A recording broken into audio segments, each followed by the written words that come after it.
তোমাদের সবাইকে অনেক অনেক ভালোবাসা জানিয়ে আমি দীপান্বিতা আরেকটি ব্লগ নিয়ে তোমাদের কাছে চলে এলাম। আজকে আমাদের রান্না করেছে আমার জামাইবাবু আর দিদি, এনে ঘাটাল নু আসছে।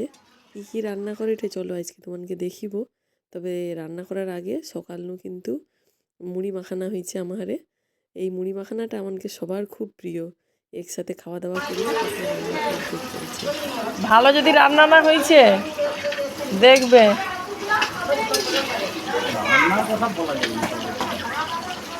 বলে তোর কর্তার ভিডিও নিয়ে এসেছি, দুই কর্তা গিন্নিতে রান্না শুরু করছে। এই সেদিকে মাছ, সে সেদিকে মাংস, পরের ছাতু, চিংড়ি মাছ, মাছ ভাজি।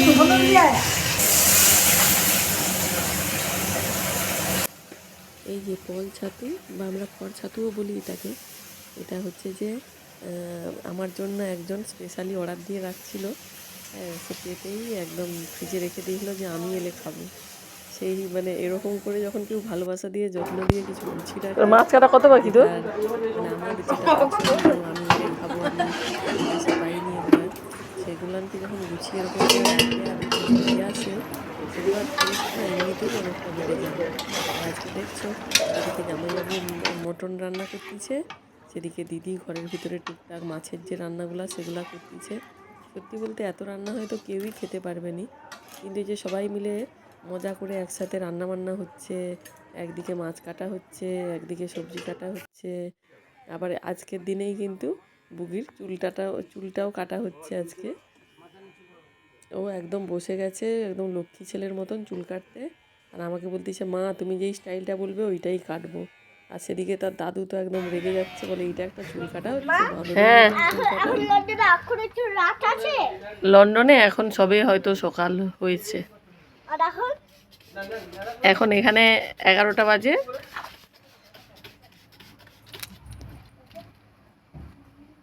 ভালো লাগছে চুলটা দেখে। বাবার কাছে স্টাইল করে চুল কাটা মানেই হচ্ছে যে একদম মানে ভীষণ রেগে যায়। সেই চুলে যে এখন বিভিন্ন ধরনের কাট বেরিয়েছে, ওগুলা কিছুই করা যাবে না। একদম নর্মাল যেরকম সেই মানে বাবারা যেরকম কাটে চুল, সেরকমই কাটতে হবে। যে এখনকার দিনে একটু বাচ্চারা স্টাইল করে চুল কাটবে, সেই সব দেখলেই বাবা একদম রেগে গিয়ে খচে গিয়ে লাল, বলবে বাঁদরের মতন চুল কাটছু, এগুলোকে মানুষের মতন চুল কাটা বলে। তো ওদিকে চুল কাটা হতে হতে এদিকে একটু বৃষ্টি এসেছিল। ফুলগুলানের উপরে যখন বৃষ্টির জলগুলান পড়ছে, কি সুন্দর যে লাগছে, ফুলের রঙটাই যেন পাল্টে গেছে। এত সুন্দর লাগছে সব চারদিকে এই যে জল হয়ে। এই দিকটায় আমাদের এই দিকটায় তুলসী মন্দির, গেট দিয়ে ঢুকলেই তুলসী মন্দির, আর তুলসী মন্দিরটাকে ঘিরে রয়েছে শিউলি গাছ, রঙ্গন গাছ, আর এই যে আমাদের লালি রয়েছে। এরকম আমার বাবার কয়েকটা পোষ্য রয়েছে, বাবা মা দুজনেরই। আর এই যে রঙ্গন ফুলগুলা, তার সঙ্গে যে টগর ফুল, শিউলি ফুল, সব আমাদের মন্দিরটার চারপাশে এত সুন্দর হয়ে আছে নি। রোজ দিন কতগুলান করে এরকম সব প্রজাপতি এসে মধু খায়। কত রং বেরঙের প্রজাপতি যে আসে কি ওইখানে বলবো। কোথায় ধোয়া আছে বলছে। আর এইদিকে তখনও রান্না বান্না হচ্ছে। হ্যাঁ, আমাদের এই উনানটা বেশ কাজের উনান, কিন্তু এটা কাঠের উনান হলেও কি হবে, মানে মাটির উনান হলেও কাঠের জ্বালানি দিয়ে রান্না হয় বটে, কিন্তু এদিক ওদিক বেশ নিয়ে যাওয়া যায় উনানটাকে। হ্যাঁ, উনানটা এক জায়গায় মানে যেখানে খুশি বসানোও যায়, ঘর ভিতরকেও নিয়ে যাওয়া যাবে, আবার বাইরেকেও নিয়ে যাওয়া যাবে। তারপরে দুপুরবেলা যাই হোক সবাই মিলে বসে একসাথে খাওয়া দাওয়া তো হলো। হওয়ার পরেই আবার সবার মাথায় এলো যে আজকে মোমো খেতে হবে। এবার দিদি আর জামাইবাবু এসছে, এরা একদম রান্নায় এক্সপার্ট, মানে সব রকমই রান্না পারে, ঘরেই মোটামুটি সব রকমই রান্নাবান্নাগুলো করে ফেলে। জামাইবাবু বিশেষ করে সে একদম রান্নায়ও এক্সপার্ট, দিদিও ঘরোয়া রান্নাগুলো ভালোই করে। ওই জন্যই আজকে সবাই মিলে ঠিক হয়েছে যে সবাই যেহেতু এসছে ঘরকে, আজকেই মোমোটাও হবে। দিদিদের হাতে বেশি সময় নাই, হ্যাঁ ওদের ওইদিকে ঘরে কাজ আছে, জামাইবাবুর অফিস যাওয়া আছে, ওই জন্য দুদিনের জন্য ওরা এসছে। আর তার মাঝেই সব রকম রান্না বান্না করে ফেলতে হবে, এরকম একটা ব্যাপার হয়েছে। সবাই মিলে বসছি এই যে মোমোর ফুলগুলা বানাতে, আর মোমোর ভেতরের পুরটা দিদি আগে বানিয়ে লিখলো। তারপরে ভাবলো মা একটু সন্ধ্যা দিতে যাচ্ছে, মার সঙ্গে একটু যাই উপরে, ঠাকুর ঘরটাও তোমাদেরকে দেখে নিয়ে আসবো। আর সন্ধ্যা দেওয়ার পরে আবার সবাই মিলে বসে নিচে বাকি রান্না বান্নাগুলো হবে। হ্যাঁ, ওই জন্য মায়ের সাথে এসছি উপরকে। হ্যাঁ দেখুন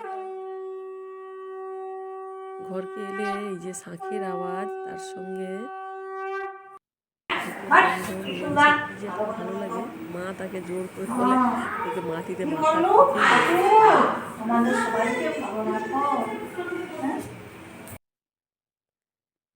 এই যে এরকম করে মোমোর খোলটা বানিয়ে নিয়ে আগে মোমোর চারপাশটায়, খোলের চারপাশটায় একটু জল লাগিয়ে দিতে হয়। তারপরে তার ভিতরে এই যে পুরটাকে দেওয়া হচ্ছে।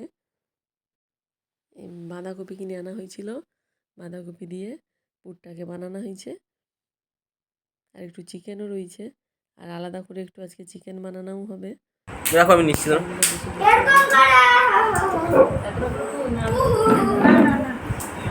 বেশি না, অল্প দিলে বেশি দিবেন, এটা তো ফুলবে ভিতরে। আমি একটা অন্য ডিজাইন করে দিয়েছি, ভাবুন বাবুন করে একটা করবো গোল করে।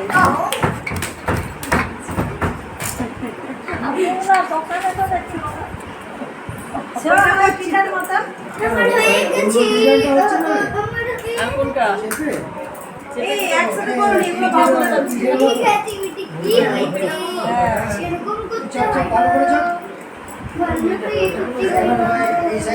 কোনো ব্যাপার খেতে তো একই লাগবে।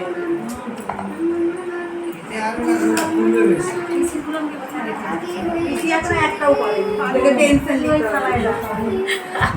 তোমাদের পিসি এখন একটাও করতে পারে, তোমাকে টেনশন নিতে হবে না। এই যে মোমো টোমোগুলান, এগুলান ধরুন দোকানে বানানো হয়, তো ঘরে দিদি জামাইবাবু বানাইছে, সেগুলানকে আজকে আমাদের খাওয়া দাওয়া হবে।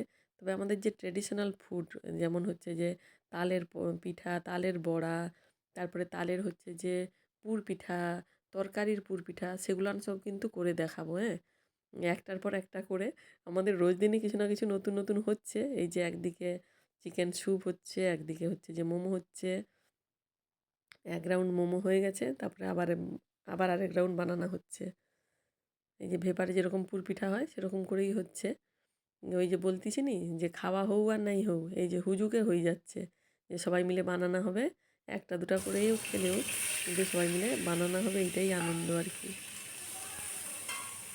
এখন হচ্ছে যে মোমোর স্যুপটা হচ্ছে, একদম হালকা করে ওই সবজি টবজি দিয়ে স্যুপ হবে। তবে সত্যি কথা বলতে আমি যে যখন ভিডিও করতেছি, আমি জানিনি কতটা ভালো করে আমি আমাদের ভাষায় কথা বলতে পারতেছি। কিন্তু যখন আমি আমাদের ঘরের লোকজনের সাথে কথা বলি এই ভাষায়, আমার মামির সঙ্গে, বোনের সঙ্গে, দিদির সঙ্গে, তখন কিন্তু আমাকে ভাবতেই হয়নি যে ভুল বলতেছি না ঠিক বলতেছি। তখন এমনি এমনি আমার ভালো কথা হয়ে যায়, মানে ওদের মতোই কথা হয়ে যায়। এই যে টানটা, এই যে কথাগুলান, হ্যাঁ, একটা মানুষ পেলে তখন কিন্তু তাদের সঙ্গে যেভাবে সাবলীলভাবে কথাটা বলা যায়, একা একা বললে আমি জানিনি কতটা বলা যাচ্ছে। এই যে আমাদের স্যুপটাও রেডি হয়ে এসছে। আর দোকান থেকে কিনলে জিনিস যত টেস্টি হোক না কেন,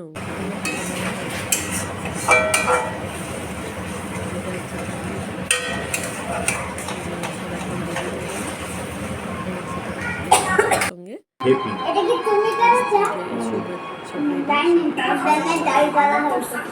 বাবা কি অপমান, এই জন্য জল জ্বলা হয়েছে। আমি জানি যদি জল করলে কি খেতে পারিনি না, খেতে পারেনি আমার ফটো তোলার জ্বালায়, বলে তোর ফটো তোলা শেষ হলে তারপরেই সবাই খেতে বসবি। হ্যাঁ, আমি বলি তোরা সবাই খেলে আমি আমার ফটোটা তুলে নিই আগে। এইগুলান হ্যাঁ দোকান থেকে হয়তো আমি আবার কিনে খেতে পারবো, কিন্তু তোরা যে বানিয়েছু এইগুলো আমি না যদি ফটো তুলে রাখি, ভিডিও না নিয়ে রাখি, এইগুলানই তো দেখে দেখে আমাকে এখন কত বছর কাটাতে হবে তার ঠিক নাই। ওই জন্য আমি সব আগে ফটো নিয়েই তারপরে খাবো। আর সেই দুপুরবেলার একটু মটনও থেকে গেছিলো, সেটাও হচ্ছে যে একটু একটু করে সবাইকে বাটিতে দিয়ে দেওয়া হয়েছে। এটাই আজকে আমাদের রাতেরও খাবার। কিন্তু আমার বাবার আবার ভাত না হলে হবে না, তার জন্য একটু হয়। সেই সময়